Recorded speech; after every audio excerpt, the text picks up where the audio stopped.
You know, we pastors have been picked on tonight. Louie and I have worked closely together on 3 websites over the last 3 months, 3, 4, 5 months, I guess it's been. And you know, being around him, you cannot but help pick up his passion for the Right to Life movement. As a pastor, I have unashamedly preached that abortion is wrong and that the pro-life movement is the right way to go. I think sometimes as pastors, and I think even as individuals in the pews, we don't really fully understand why it's right. Those who oppose right to life are going to tell you that we're nothing more than just elevated animals, and that the fetus in the womb is not fully developed, therefore it is only an animal and not a human being. The answer to all of this is found in the book of Genesis, chapter 9, in a place you might not expect. As Noah comes off of the ark, God gives him 3 instructions that were to govern him, his family, and all of his descendants. That's all of us.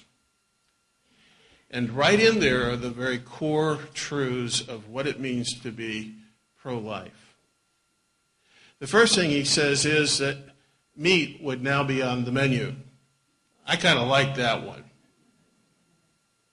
though my doctor's not so sure about it. But the second thing he said was, I will hold responsible anyone who takes a human life. And then God doesn't leave it there, but he goes on and he explains why he will hold them responsible. He says it is because man is created in my image.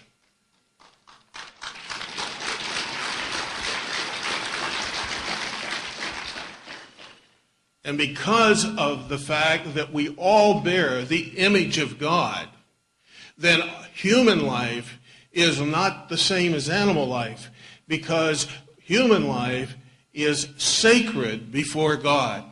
And that is true from the moment of conception to the moment of death. We bear the image of God. And God says that when individuals strike out and take human life, in essence, they are not only striking out against the individual, but they are also striking out against God himself. And God says, I take that seriously. Now there's a third thing he told Noah. Go out, be fruitful, and multiply. Right there, he gives us the information as to when that sacredness of life begins. You see, he defines human life as being that which is made up of a body and a soul. And therefore, if we are to reproduce ourselves, as he says, then at the moment of conception, not only is a body brought into existence, but also a soul in the image of God is brought into existence. And the two are there, even though it may be only one cell at the moment, it is fully human. And humanity is not determined by how developed we are, or how old we are, or how able we are, or how disabled we are, but rather we all bear the sanctity of life which comes from the image of God. And I put out again on you preachers, we need to be preaching these things from the pulpit.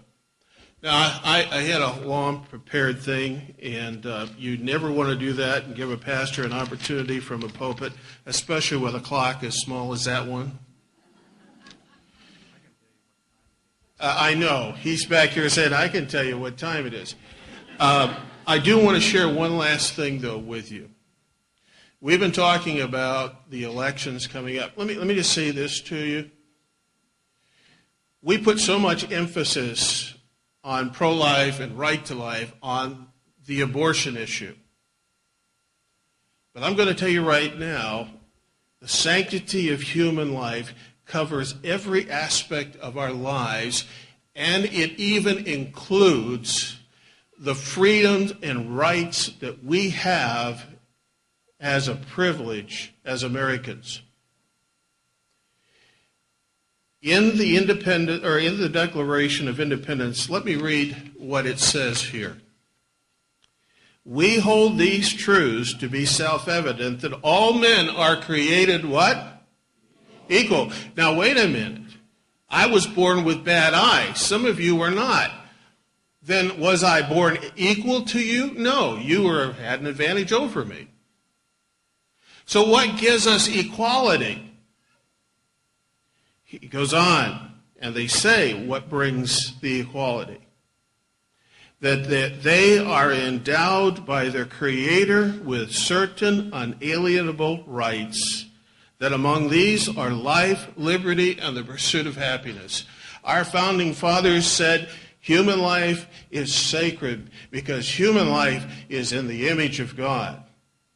And what is happening in our government today is that we are having, actually the government has done what it's not supposed to do. It has recognized a religion. It is called atheism. And that government of ours is pushing atheism upon us. It is doing it by saying only the theory of evolution is allowed to be taught in the public schools. No other theories. That's a religious position. And when you take away from humanity the sacredness that we bear from the image of God, we end up becoming animals and nothing more. And then all of a sudden, it's okay to abort the fetus, and then it's okay to force ungodly practices such as homosexual marriage and other things down upon us as Christians. And that is exactly what is happening today. I know many think that the economy and other things are very, very important, and they are. But the most important issue in the preservation of our rights is what our founding fathers said. We must remain a nation under God that believes that human life is sacred because it bears the image of God.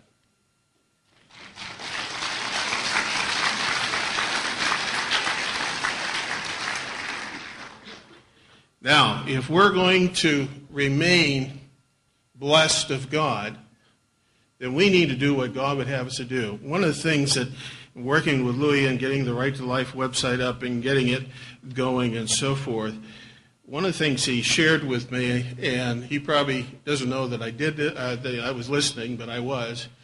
He said, we really need much more than just money. Now, he still wants the money. Okay, so don't get the wrong idea. But he said the thing that I'm noticing is that the people that are running the Right to Life here in Daviess County are aging. And we're not getting the young people involved as we ought to be, who can eventually take over. I mean, this guy's got lots of energy, but eventually it's running out. Hopefully not for a while. Somebody's going to have to replace him. There's a lot that we can be doing more than just showing up once a year at a banquet and giving some money. I mean, these are important things. Let me give you some suggestions of what you can do in order to work toward the pro-life movement, the sanctity of human life, which is important to our government, it is important to our lives, it is important to our religious freedom. Here's some things to think about. If you're younger folks, pray and ask God if He would want you to join the board of Right to Life here in Daviess County. We need volunteers for paper drives and other Right to Life activities. We need each other and every one of you to vote pro-life this fall. Pro-life is the most important issue on the election this year. It is more important than the economy, and it is more important than foreign affairs. Because if we get the pro-life right, God will take care of the other things.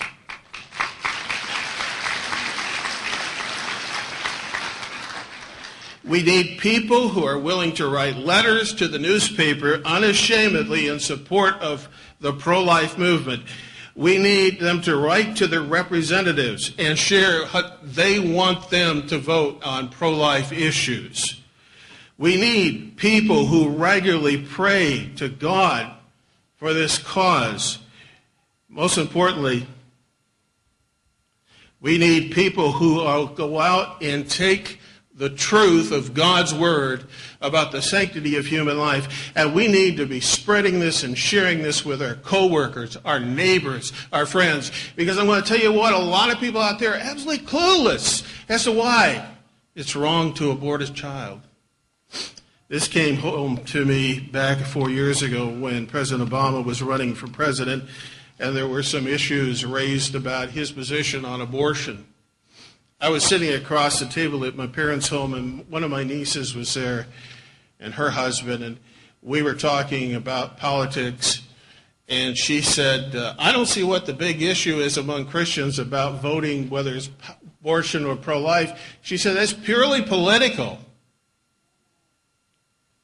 And I was absolutely shocked because this young lady grew up in a very godly home. But somewhere along the line, somebody did not make the connection with her.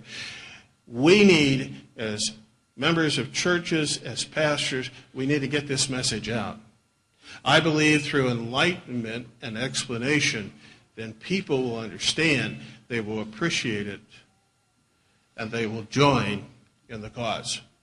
So more than just the appeal that Louis is going to make here in a minute for money, we need you in other capacities. I'm going to tell you what I want you to do. Now, do it easily. We do not want to give him a heart attack.